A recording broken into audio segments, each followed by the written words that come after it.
Let's dive into how the Srivijaya Empire became Southeast Asia's first major maritime power.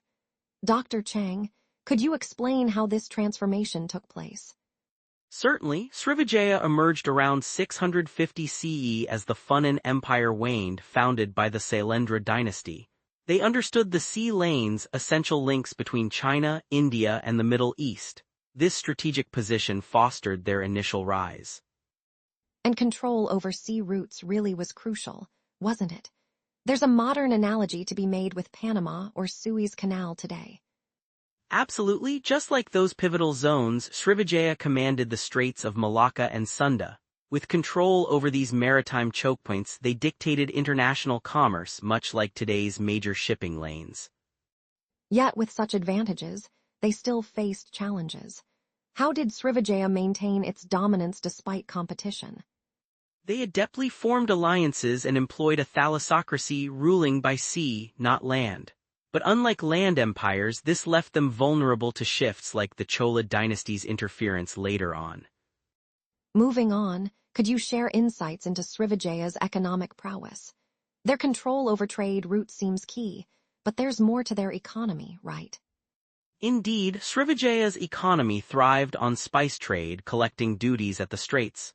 Their trading network mirrored the Silk Road except across seas, linking China and India's riches.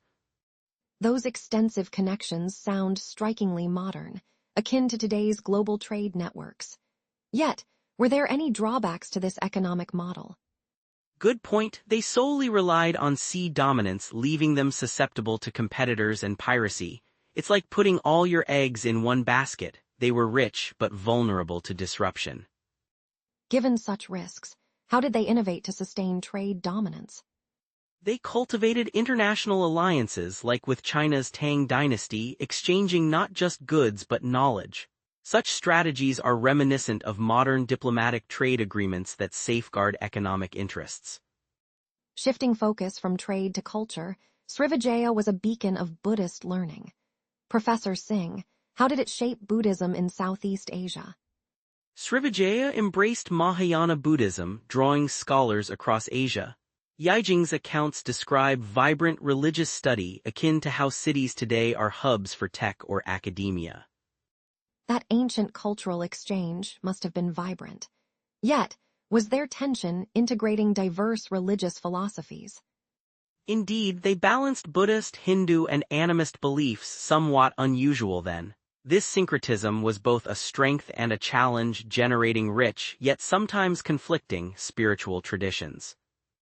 In embracing such diversity, how did Srivijaya influence future cultural landscapes? Their syncretic approach laid the groundwork for the region's spiritual tapestry. Today's Southeast Asia reflects these layered beliefs, much like cities that combine modernity with tradition. Lastly, let's discuss Srivijaya's decline. Mr. Harris, what precipitated its fall from power over the centuries? Its decline began with the 11th century Chola raids, much like economic sanctions impact nations today. Internal strife and emerging powers such as Khmer also eroded their influence. Despite their decline, their legacy endures. What lasting impacts have they made on the region that we see today?